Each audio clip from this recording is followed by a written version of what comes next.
Make your future 미래 채널 마이앱.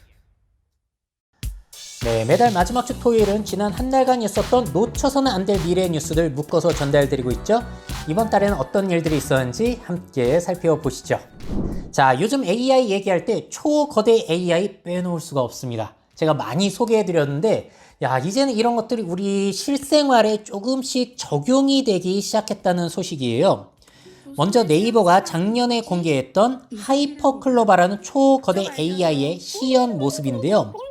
이렇게 말의 꼬리에 꼬리를 물고 질의응답을 너무나 잘 해내는 모습 때문에 사람들을 상당히 기대하게 했습니다.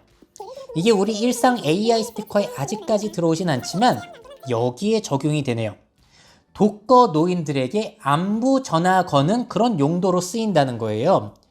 자, 저작권 때문에 제가 영상을 보여드리진 않을 텐데 찾아보실 수 있으시거든요. 유튜브에서 안부 확인차 전화를 걸었다 하니까 연극배우 손숙 씨가 대답을 하시는 거예요.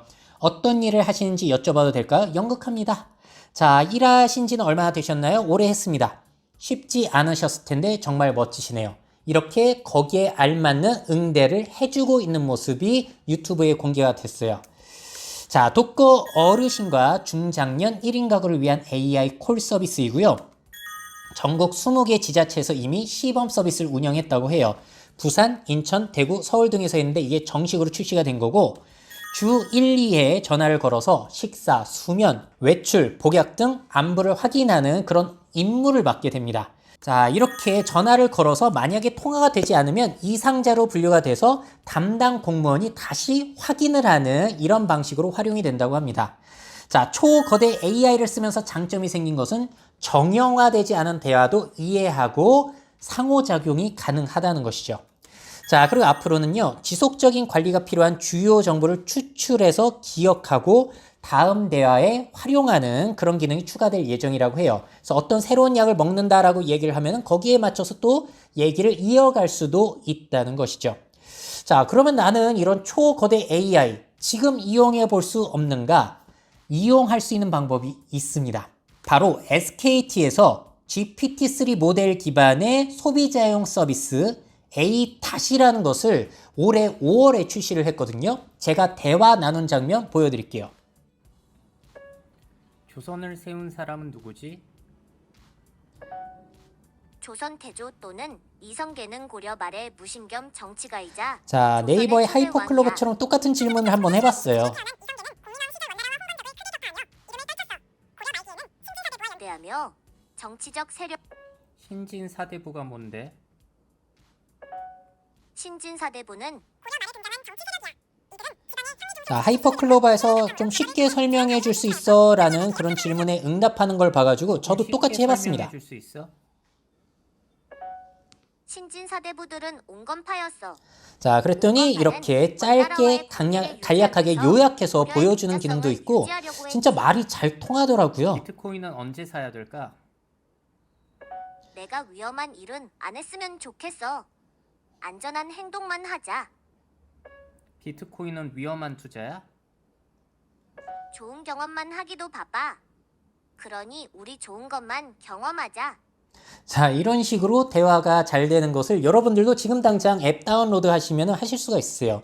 그래서 주식 정보라든지 뭐 여러 가지 정보들, 날씨 정보 다 이렇게 보여주고 또 귀엽게 응대를 해주니까 예전에 누구 서비스는 좀 딱딱했던 느낌이었는데 괜찮더라고요. 물론 완벽하진 않습니다. 자, GPT-3 구조를 기반으로 한국어 특화 버전을 SKT에서 자체 개발한 거고요. 나만의 개성을 반영한 캐릭터를 만들고 꾸밀 수 있다는 또 특징이 있어요. AI 캐릭터와 자유롭게 대화하고 궁금한 정보를 물어볼 수 있다. 앱 내에서 또 팀앱, 플로, 웨이브 등을 이용하는 것도 가능하고 고객들이 A닷과 대화하며 교감하는 기간 동안 성장하며 앞으로 진화할 예정이라고 해요. 앞으로 얼마나 더 좋아지게 될지 기대해 보겠습니다. 또 LG AI 연구원에서도 엑사1이라고 해서 초거대 AI를 공개했는데 이런 발표를 한 거예요. 화학 전문가가 나올 것이다, AI. 자, LG의 초거대 AI 엑사1을 활용한 AI 화학 전문가 등장을 예고했고요, 최근에. 엘스비어와 LG화학이 보유한 방대한 양의 화학 분야 논문을 학습시켰대요. 엘스비어가 뭐냐면은 세계 선도 과학 전문 출판 업체라고 합니다. 화학, 수식 등 기존 AI가 읽어내지 못했던 내용까지 초거대 AI 때려 박아가지고 학습을 시키는 거고요. 이렇게 학습한 데이터는 추후 신약과 소재 개발에 사용될 전망이라고 해요. 좋은 점은 신약 개발을 위해 많은 논문과 자료를 찾아야 했던 시간을 단축시킬 수가 있다고 합니다. 자, 그러면서 백영훈 LG AI 연구원장님께서는 AI 화학 전문가가 완성되면 앞으로 신약과 소재 개발에 혁신적인 변화를 가져올 수 있다고 기대하신다고 합니다. 자, 실제로 이렇게 초거대 AI한테 다른 데이터를 때려 박아가지고 성과를 내놓는 사례들이 있죠. 오픈 AI 코덱스 같은 경우에는 코딩 언어를 학습시킨 거예요. 그래서 사람이 사람 말로 명령을 하면은 그 말이 코딩 언어로 자동 변환이 돼가지고 사람 말로 명령을 해서 간단한 컴퓨터 게임을 만드는 시연 장면이 공개가 되기도 했습니다. 그러니까 뭐 화학이라든지 각종 데이터들을 때려 박아가지고 뛰어난 성과물을 기대해 볼 수도 있다는 것이죠. 자, LG에서는 또 AI 디자이너 틸다도 공개를 했었죠. 초거대 AI를 이용해서 이렇게 이미지 생성을 해주는 거고요. 그러면 이렇게 생성된 이미지를 사람 디자이너가 이용해가지고 새로운 디자인, 옷을 만들어내는데 활용하기도 했다라는 거 제가 전에 소개해드리기도 했죠. 그러면서 이러한 발표를 한 거예요. LG AI 연구원에서 어도비의 아성을 뛰어넘는 플랫폼을 만드는 도전을 하고 있다는 겁니다. 자, 정말로 이런 것들이 늘어나게 된다면은 우리가 이용할 수 있는 좋은 도구가 생겨날 수 있겠죠? 자, 그래서 초거대 AI 또 무엇이 가능할까요? 자연스러운 대화를 활용할 수도 있고 이미지 생성 능력을 이용할 수도 있고요. 너무 기대되기도 하고 우려되기도 하고요. 어쨌든 우리가 일하는 방식, 생활에는 꽤나 영향이 있지 않을까 생각이 듭니다. 자, 또 초거대 AI를 이용한 이미지 생성 인공지능 DALL-E2라는 것이 올해 4월에 오픈 AI에서 공개가 됐는데요. 이것을 활용한 미친 결과물들이 화제가 되고 있습니다. 여러분들 무엇을 상상하시건 그 이상의 충격을 받으실 것 같아요. 자, 지난 4월에 공개된 건 이거예요. 이렇게 사람 말로 명령을 하면은 그게 생뚱맞다고 하더라도 그림을 이렇게 만들어주고 사진 스타일로 만들어주기도 합니다. 스타일은 여러분들이 선택하시기만 하면 되는 거예요. 이거를 다 공개한 게 아니라 신뢰할 수 있는 사용자들을 대상으로 한정 공개됐는데 지금 그래서 현재 접근 가능한 사람이 수천 명가량이라고 합니다. 이 결과물들이 올라오고 있는 거예요. 보시죠. 트위터에 올라온 겁니다. 고대 로마의 스파이더맨 그려달라고 했더니 미쳤죠. 자세히 보실까요? 아니 이걸 AI가 만들어준 거예요. 자, 보시게 되면은 실제로 있는 것 같습니다. 사람보다 뛰어난 능력을 보여주고 있는 것 같아요. 진짜 미쳤다는 표현밖에 안 나와요. 화산 분화 현장에서 화석화된 아이폰. 아, 이게 무슨 생뚱맞은 거예요? 미쳤습니다. 야, 이거는 이렇게까지 잘해줄 줄은 진짜 예상을 못했어요. 너무 뛰어나죠. 자, 똑같은 계정의 사람이 만든 거예요. 최후의 만찬 랜선 파티 유화 스타일. 도대체 무슨 말이에요? 근데 진짜 최후의 만찬을 랜선 파티 하는 것처럼 보여주고 있어요.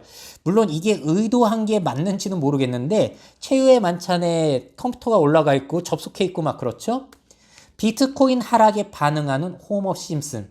자, 여러분들 앞으로 필요한 이미지 있으면은 그림 연습할 필요 없고 사람한테 부탁할 필요 없고 포토샵 할 필요 없고 그냥 또 뭐가 있죠? 인터넷 이미지 찾을 필요도 없어요. 그냥 DALL-E한테 명령만 하면 만들어주는 겁니다. 심지어 이런 것도 돼요. 버려진 도시 길 위 불타는 쓰레기 더미 위에 있는 비트코인 밤시간 사진 스타일로. 이렇게 하더라도 만들어주더라는 겁니다. 자, 방고 오일 페인팅 스타일로 만든 우주에서 VR 고글을 쓰고 있는 아인슈타인. 신기하죠? 이 사람 계정 가보시면은 결과물들 굉장히 많아요. 트위터에. 또 다른 사람 트위터 계정을 보시게 되면 모래시계 안의 커플. 너무 잘합니다. 예술적인 감각까지 있는 것처럼 느껴질 정도예요. 너무 뛰어나죠?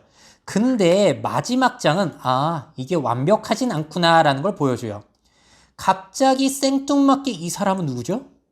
수상한 사람이 아래에 깔려 있는 거예요. 자, 완벽하진 않지만 대단합니다. 똑같은 사람의 계정인데 기타 치는 나무늘보 35mm 렌즈 사진 스타일. 야, 앞으로 그림은 사진은 또 찍는 것도 아니고 그림은 그리는 것도 아니고 생성해내는 것이다. 자, 유명 IT 매체 더 버지에서도 결과물들을 공개했어요. 소방관 복장을 한 시바이누. 세상에 존재하지 않아요. 근데 이렇게 해줍니다. 자, 밤의 메타버스 디지털 아트. 필요한 그림 있으면은 요청하시면 되세요. 상승 주식 그래프 앞에 있는 황소 이코노미스트 디지털 아트. 됩니다. 자, 더 버지 보도에 따르면은 이 달2가 이미지를 생성해내는 속도는 한 15초 정도라고 합니다. 그리고 원래는 10개 이미지를 생성해 줬는데 많은 사람들 이용하라고 지금은 6개만 만들어 준다고 해요. 달2 2를 이용한 겁니다. 자, 그럼 또 뭐까지 가능하냐? 혹시 여러분들 로고 제작 필요하세요? 그냥 요청하면 돼요. 와플 가게, 피자헛 다양하게 보여주고 있죠? 선택해서 쓰시면 되는 거예요. 나사 로고 만들어줘. 자, 이거는 이 사이트 가시면은 이 결과물들 딱 보실 수가 있으시고, 이걸 보시는 분들 중에는 야, 이거 악용하기 딱 좋겠는데 생각하시는 분 계시죠? 그래서 전에도 말씀드린 것처럼 폭력, 증오, 성인 이미지의 생성 기능은 일단 오픈 AI에서 제한해 놨다고 합니다. 그럼에도 불구하고 사람들의 악용을 막을 수 있을까? 그건 한번 지켜봐야 될 것 같아요. 그래서 앞서 초거대 AI 실용 사례 말씀드리면서 이 LG의 포부 말씀드렸잖아요. 어도비의 아성을 뛰어넘는 플랫폼을 만드는 도전하고 있다. 진짜 이렇게 될지도 모르겠습니다. 어도비 이상의 생성도구가 생겨나는 거죠. 자, 이 AI의 놀라운, 아니면 미친 이미지 생성 능력. 앞으로 어떻게 활용이 될지 한번 상상해 보시면 좋을 것 같습니다. 자, 이번에는 AI 기술로 되살아난 스타들 최신 사례, 그리고 거기에 대한 반응 살펴볼 거예요. 먼저 고 이주일 선생님의 AI 부활입니다. 안녕하십니까. 코미디언 이주일입니다. 제가 금연 광고로 여러분을 만났던 것도 어느덧 벌써 20년이 흘렀네요. 자, 이런 식으로 등장을 했는데 어떤 느낌이 드세요? 자, 이거는 보건복지부에서 세계 금연의 날을 맞이해서 제작한 영상이고요. 지금으로부터 20년 전 2002년에 실제로 이주일 선생님이 금연 광고에 출연을 했을 때 효과가 꽤 있었다고 합니다. 그거 20주년을 기념해서 AI로 이렇게 만들어 본 거예요. 자, 여기에 대해서 사람들의 반응은 어땠을까요? 나뉩니다. 와, 옛날 생각난다. 긍정적으로 보시는 분들도 계시지만, 자, 이게 문제였어요. 뭔가 기술이 어설프다는 거죠. 뻣뻣하고. 다른 분도 아니 이거 목소리와 어투가 조금도 닮지 않았다. 자, 그래서 이렇게 고인의 모습을 부활시킬 때는 복원 완성도가 떨어지면 부정적인 의견이 많아질 수 있기 때문에 상당히 주의해야 될 것 같더라고요. 또 이런 비판 의견도 있습니다. 고인은 그냥 편히 쉬게 해드리자. 죽은 사람을 대체 무슨 권리로 니들 생각 주입해서 되살리냐. 참 인간이 악마구나. 이렇게 과격하게 비판적으로 보시는 분들도 계시기 때문에 이렇게 고인을 되살리는 시도 부작용도 있을 수 있다는 점 염두에 두시면 좋을 것 같아요. 자, 고인 능욕 아니냐. 어휴, 대단하죠. 자, 다음으로는 얼마 전에 세상을 떠나신 송혜 선생님의 사례입니다. 안녕하십니까. 놀기 좋아하는 남자 송혜가 인사 올립니다. 자, 이게 야놀자에서 시도를 한 거고요. 저렇게 얼마 전에 돌아가신 송혜 선생님이 유쾌한 모습으로 복원이 된 거예요. 자, 이 영상이 꽤나 인기가 있다고 합니다. 고인의 뜻에 따라서 공개가 된 거고요. 이거는 딥페이크 AI 딥러닝 기술로 만든 건데 언제 만들어졌냐?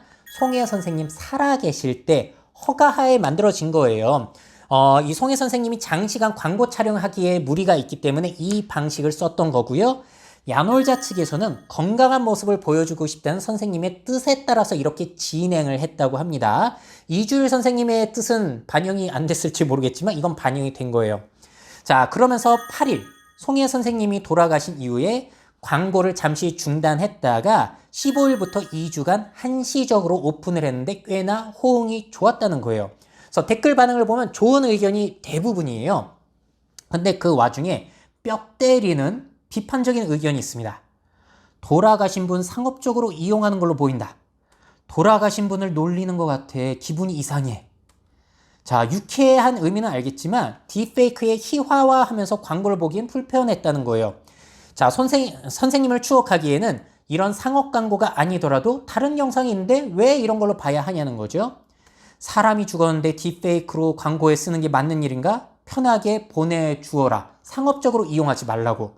이런 비판 의견이 있긴 했습니다. 다시 말씀드리지만 송혜 선생님의 허가하에 살아계실 때 제작이 된 거예요. 자, 근데 대부분은 긍정 의견이었어요. 가시는 길에도 유쾌한 모습 보기 좋다. 자, 이렇게라도 웃는 모습을 볼 수 있으니까 좋다. 그리울 겁니다. 야놀자 담당자분 이 광고 남겨주세요. 이런 의견이 있었고, 아까 그 비판적인 의견에 대해서 이런 의견을 남겨주신 분도 계세요. 돌아가셨다고 무조건 엄숙한 분위기 조성될 필요 있냐? 애초에 고인이 동의해서 만든 건데 무슨 문제가 있냐는 겁니다. 자, 그래서 참 의견이 갈리더라는 게 흥미로워요. 이런 사례들은 많죠. 넷플릭스에서 지금 보실 수 있는 앤디 워홀 일기 같은 경우에도 여기에 나레이션이 나오는데 앤디 워홀의 그 목소리 데이터를 복원해서 읽는 그런 장면이 나옵니다. 자, 이 기술을 비슷하게 활용한 사례가 KT에서 돌아가신 신해철님의 목소리를 복원해서 콘텐츠를 만든 거예요. 라디오 콘텐츠 같은 걸. 자, 저도 이 사례를 제가 새 책 미래출연 낼 때 사례를 넣으려고 비판 의견 몇 가지를 수집해 봤는데요. 이런 거였어요. 고인을 두고 무슨 짓거리냐. 단순 목소리 복제가 신해철은 아니지. 신해철이 사랑받는 건 목소리가 아니라 가치관에 있다. 그러면 이렇게 목소리 부라는 게 무슨 의미가 있냐는 거예요. 가치관은 딴 데 있을 텐데. 자, 마지막 죽은 사람 목소리 듣고 싶지 않다. 귀신의 환생이냐? 저는 마지막 이 댓글이 흥미로웠어요. 왜냐하면 자, 신해철 씨의 지금 음악, 동영상 얼마든지 찾아볼 수 있거든요. 음악이나 동영상으로 보는 건 괜찮고 데이터 복원으로 말을 하게 하는 건 거북하다라는 거. 이거는 어떻게 해석을 해야 될까요? 제가 전에도 말씀드린 적이 있는데 이렇게 생각해 볼 수도 있을 것 같아요. 옛날에 기술이 없을 때는 그림을 그려서 돌아가신 분들을 추억했다면 사진이나 동영상 기술이 생기면은 그 사람이 마치 살아있는 것처럼 생생하게 그 사람을 추억할 수가 있게 돼요. 그리고 그 영상을 상업적으로 쓰기도 하죠. 그리고 AI 기술, 데이터 기술이 발전하게 되면은 이제 그 사람의 목소리를 이용해서 새로운 문장을 읽게 한다거나 대화까지 가능해지게 됩니다. 자, 그럼 그림, 사진, 동영상은 괜찮은데 데이터를 활용해서 부활시키는 건 안 되는 건가요? 혹시 이렇게 볼 수는 있지 않을까요? 결국에는 그림이나 동영상이나 데이터 부활이나 모두 기술적 재현에 의한 추억 방식 아닐까? 라는 생각이 들기도 합니다. 자, 어떤 생각이 드시나요? 고인의 데이터 부활 기술. 이런 사례들이 앞으로 계속 늘어나서 일반인들도 서비스를 이용하게 될 텐데 그 과정 속에서 논란들이 많아질 것 같아요. 자, 그렇다면 이 시점에서 얘기해 볼 부분은 어떻게 활용하면은 가장 이상적으로 거부감 없이 활용될 수 있을까? 이런 것들을 고민할 시점이 아닐까 싶습니다. 자, 이번 소식은 한국갤럽에서 진행한 한국인 결혼과 양육 관련 인식조사예요. 과연 앞으로 저출생 문제가 해결이 될지 이 자료를 통해서 한번 살펴보시죠. 자, 결혼은 하는 편이 낫다, 하지 않는 편이 낫다. 조사를 했을 때 하는 편이 낫다는 62%, 하지 않는 편이 낫다는 12%. 그래도 하는 편이 낫다라는 쪽에 많은 분들이 동의를 해주셨는데요. 연령별로 보면 또 달라요. 나이가 젊어질수록 하는 편이 낫다에 대한 응답률이 뚝뚝 떨어지게 됩니다. 자, 그래서 제일 높은 응답률은 50대 남성. 물론 60대, 70대도 조사를 했다면은 더 응답률이 높아질 수 있는데 이거는 19세에서 50대까지만 조사를 했기 때문에 이렇게 나와요. 자, 제일 응답률이 떨어지는 것은 20대 여성이 결혼에 대해서 가장 부정적인 인식을 가지고 있습니다. 흥미로운 점은 똑같은 20대인데 남성은 과반수 이상이 하는 편이 낫다. 여성은 그 이하가 하는 편이 낫다. 생각 차이가 20대에서도 나더라고요. 그럼 이게 생활 수준별로 좀 달라질 것인가? 보니까요, 경제적으로 여유가 있으신 분들은 결혼하는 게 낫다는 응답이 조금씩 높아지게 됩니다. 자, 자녀는 필요하다, 필요하지 않다. 여기에 대해서도 필요하다는 의견이 너무나 높은 거예요. 역시나 세대별로 보니까 아래로 내려갈수록 젊은 세대일수록 이제 응답률이 떨어지고 역시나 50대 남성에서 가장 높은 긍정적인 대답, 20대 여성이 가장 부정적인 응답을 해주셨습니다. 자, 그리고 자녀를 낳아 키우기 위해서는 경제력이 뒷받침되어야 된다? 없어도 괜찮다. 이건 뭐 예상하시겠지만 압도적으로 경제력이 필요하다는 의견이에요. 그럼 앞으로 우리나라 경제력이 좋아지지 않는다면은, 세대별로 경제력이 높아지지 않는다면은 출생률이 떨어진다는 거네요. 그리고 자녀를 낳아 키우는 것은 전적으로 부부의 몫이다. 부모님의 도움이 필요하다. 이걸 봤을 때는 저는 의외였는데 반반이더라고요. 자, 이 조사 재밌습니다. 자녀를 키우기 위해서는 국가의 지원이 필요하다, 필요하지 않다? 압도적으로 필요하다. 우리들은 복지국가라는 이상을 향해서 살아가고 있는 것 같습니다. 야, 이거 부모한테 맡기는 건 반반 나뉘는데 국가 지원들은 요청하는 상황이고요. 아니, 자녀 낳아 키우는 건 전적으로 부부의 몫이다가 반이었는데 여기선 이렇게 된다? 흥미로운 부분이에요. 자, 이들이 대답한 저출생의 이유는 무엇이었는가? 자, 1위는 뭐였냐면요. 자녀 양육 경제적인 부담이었어요. 두 번째, 취업, 고용, 불안정 등 소득 불안. 세 번째, 개인의 삶 중시 분위기. 다음으로는 주거 비용, 경력 단절, 교육 부담 이런 식으로 나가고 있습니다. 자, 여성의 경우를 보시게 되면요. 개인의 삶 중시 분위기, 경력 단절에 있어서 남성보다 높은 퍼센테이지로 응답을 해 주셨어요. 그래서 일과 양육에 있어서 많은 거를 지금 시도는 했지만 좋아졌다고 여성분들이 체감을 못 하시고 계신 거죠. 자, 이걸 20대 성별로 봤을 때 저출생 이후 조금 달라지는 부분은 뭐냐면 20대 남성은 고용 문제, 소득 불안에 있어서 제일 큰 문제를 지적을 해주셨고 여성들은 역시나 20대 여성도 경력 단절입니다. 한마디로 결국에는 다 일을 걱정한다는 거예요. 안정적인 수익 같은 것들을. 제대로 된 일을 지속할 수 없다면 미래에도 아이는 없다는 것이죠. 자, 그리고 저출생 현상에 대해서 사람들이 어떻게 생각하는가? 우리나라 저출생 현상이 심각하다라고 매우 동의한다, 동의하는 편 합쳐서 96%입니다. 근데 관심이 있다는 매우 동의한다가 퍼센테이지가 많이 떨어져요. 나 먹고 살기 바쁜데 뭐 이런 것까지 신경 쓰냐? 뭐 이런 생각이실까요? 국가의 지원 충분하지 않고 효과적이지도 않다라고 생각하는 사람들이 많고요. 만약에 보육 지원해주고 의식 개선하고 하면은 앞으로 저출생 문제를 해결할 수 있다라고 보시는 비율이 81, 74%. 근데 흥미롭게도 저출생 문제 해결은 불가능하므로 다른 대책 마련에 집중해야 된다도 42%로 꽤나 높은 퍼센테이지에 들어가지 않나라는 생각이 들었습니다. 자, 그래서 상당히 국가에 의지하려고 하는 그런 생각이 많은 것 같아요. 그럼 어느 쪽으로 지원을 해줘야 되는가?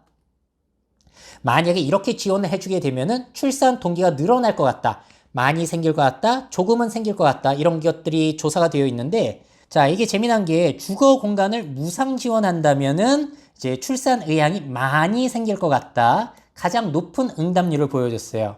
자, 그리고 전체 합을 보자면은 보육을 국가에서 모두 책임진다면 이라는 것에 많이 생길 것 같다, 조금 생길 것 같다 합쳐서 제일 많은 응답률이 있습니다.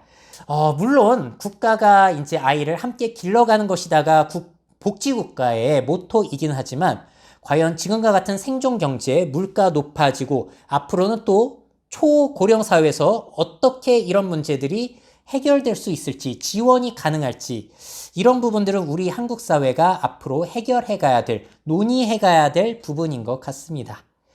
자, 심각한 저출생 상황은 과연 한국에서 개선될 수 있을까요? 개선하려면 어떤 게 가장 시급할 것이라고 여러분들은 보십니까? 자, 이렇게까지 해서 6월 달에 있었던 놓쳐서는 안 될 미래의 뉴스들 전달드렸고요. 저는 다음 달에도 이런 소식들 묶어가지고 찾아뵙도록 하겠습니다. 미래사회 변화를 업데이트하고 싶으신 기업 및 기관, 그 밖에 미래 트렌드 교육이 필요하신 분들은 myf21 네이버닷컴 이메일로 연락주세요.